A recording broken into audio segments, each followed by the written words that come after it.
Welcome back to Big Nick's Meats and Treats. It's been a good long while since we've done a video. Had great holidays. We spent a lot of time with the family. It was really good. And as soon as we got home, we got into some Arctic temperatures like 30 below zero. And I'm not a real big fan of trying to cook meats and smoke meats in that kind of temperature, and my smokers don't like it much either.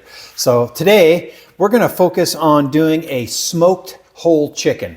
I've done several other chicken videos in the past, and they've always been focusing on crispy skin. This time, I'm going to focus on doing a smoked whole chicken. So let's get at it.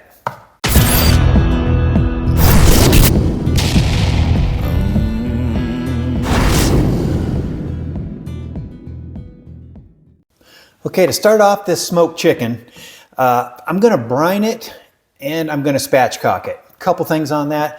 Brining, for me, when you're brining turkeys or chickens, it just adds so much moisture and flavor to the bird. The problem with cooking chickens and turkeys is all the seasoning's on the outside, and then if you don't eat the skin, you're throwing away all the seasoning. So brining really helps to get that flavors down into the bird. So we're gonna spatchcock this chicken and brine it. So to spatchcock it, and I've gone over this before, but I'm gonna go over it again. And the reason we spatchcock is because a chicken and a turkey, they have this hollow cavity here. And if you cook them the way they come, you have this hollow cavity and the meat just doesn't cook evenly. So we're going to spatchcock this. And to do that, I'm gonna flip the bird over. So the bottom side's up. I'm going to get a good pair of kitchen shears, and you can see where the backbone goes right here, and I'm going to go right down both sides of that backbone with the shears. And we're basically going to cut out the backbone.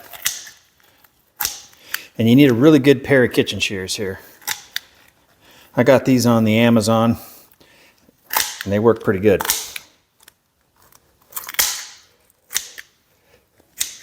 All right, backbone's out. Now, if you have any extra pieces of fat or loose skin like this, you can cut those off too. I'll trim those off.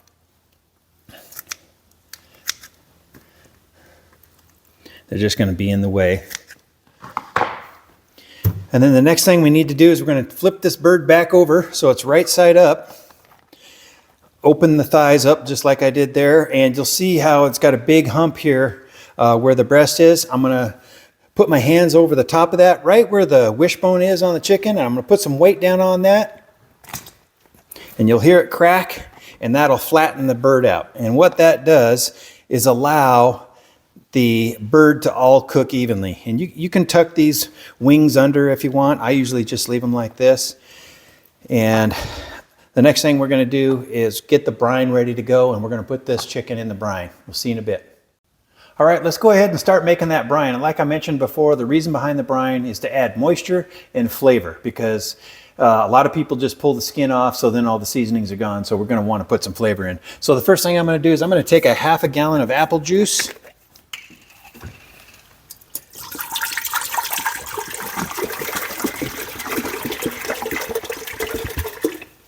You're going to want a big pot for this. And then a half a gallon of water. This is going to be real close to the brine that I did for the turkey at Thanksgiving, minus a few herbs.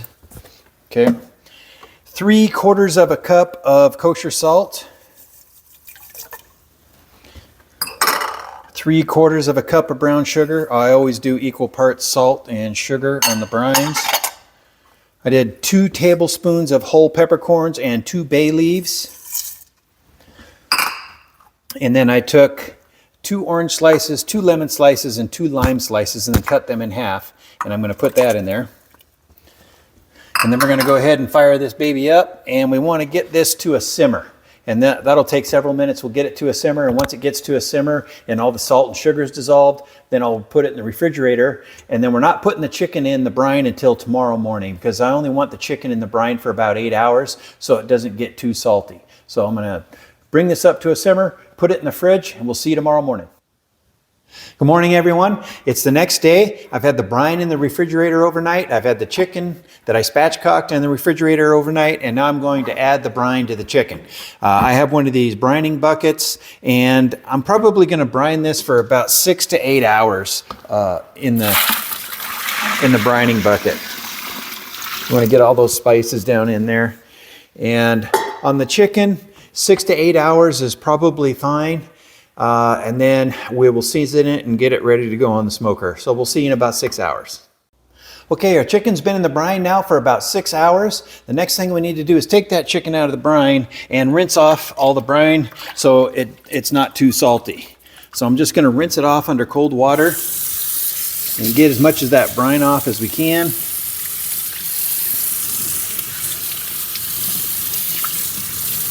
If you don't do this, then it's just gonna be super, super salty. Okay. And then I want to go ahead and dry this off as much as I can.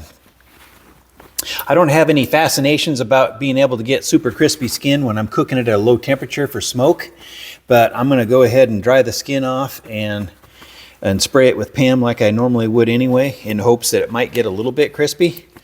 But generally, since we're going to be doing it at a lower temperature to get the smoke, it's probably not going to get as crispy as it would if we were cooking it at a higher temperature. I'm going to be cooking at 250 degrees today. I'm using hickory. Now I'm going to spray it down with Pam. And this, if anything, will possibly help us get a little bit crispier skin. Also gives something for the seasonings to stick to. Okay, and then I'm going to take my rub, which is my own personal rub that I make myself so I can control the ingredients, and put that all over the chicken. You can use whatever rub you want. Just make sure it's not super heavy on salt if you use brine, because it might be too salty.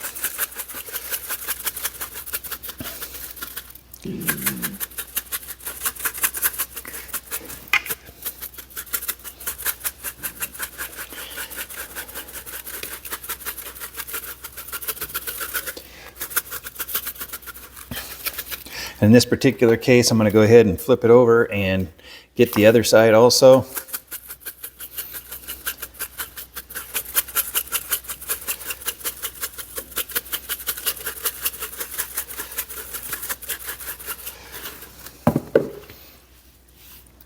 Flip it back over and touch it up one more time.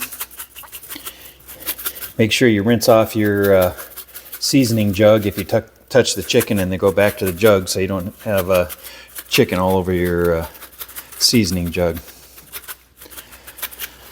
All right, now the last thing I'm going to do is I'm going to wash my hands real quick, and then I'm going to talk a little bit about a new meat thermometer I got that we're going to try out on this chicken. See you in a second. Okay, on this chicken I'm going to be using the new Temp Spike Plus from ThermoPro. What the difference is between the Plus and the regular Temp Spike, you can see here, is the Temp Spike Plus is shorter and the diameter of the probe is thinner. So it just doesn't make a big a hole and you don't have to put it in quite as far. And it also transmits 600 feet from the probe to the base unit, where the old one was 500 feet. So I've been using it for the last 6 weeks or so. It's been working really, really good. I like it. It still uses the ThermoPro app like all the other temp spikes. And so I'm gonna go ahead and use that on the chicken today. And I like to put it in the breast, pointed down towards the thigh. And I'm gonna be going for an internal temperature of 165 degrees over hickory. Normally, I cook these at 325 to 400 degrees. If I want the crispy skin, I go 400 degrees, and that takes about an hour and 15. Today, I'm cooking the whole thing at 250 degrees. It's probably going to take between 2 and 2.5 hours. We'll see in a bit. All right, our smoker's up to 250 degrees. Like I mentioned earlier, I'm using hickory. I'm going to go ahead and put the chicken right on the grate. A little bit of caution when you're doing chicken on the grate. Make sure that you change your foil out or clean your drip pan when you're done with the chicken, so the next time you go in here to use this and sear steaks or something, you don't catch your chicken grease on fire and have a fire in your smoker. So just clean it up when you're done cooking the chicken. See you in a bit. Our chicken is finally done. It took about 3 hours and 15 minutes. I cooked it at 250 degrees the entire time, and I went for an internal temperature of 165. It's got some great smoke on it and really good color. As I suspected, the skin's not super crispy, but I think it's going to be edible. So I'm going to cut into this thing and see how it looks. And I think a good judge of moisture and flavor will be the breast meat. So I'm going to cut some breast meat off there. I can get it apart here. Get the wing off. And we'll cut into this breast here.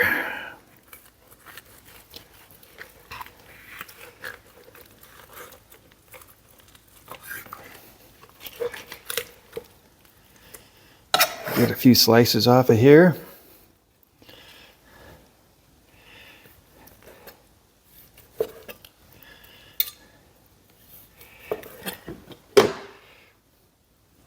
It's nice and juicy. I don't know if you'll be able to see it in the light, but definitely juicy, definitely not dried out.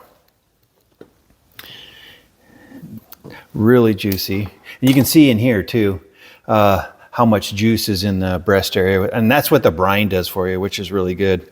Okay, I'll take a little bit of a bite of this and we'll see what the flavor's like. Get a little bit of those citrus notes in there from the brine. So juicy, which is really, really good. And I'd really like you guys to try this out. Like normally I always go for the crispy skin. I really wanted to do the smoked the entire time. The flavor's really good. You're not gonna get that crispy skin, but the flavor's just fantastic. And now that the weather's better, we're gonna be doing some more videos. Probably here real soon. Tell your friends and family about us. Give us a like and a subscribe. And until we see you again, watch me work, baby. Watch me work.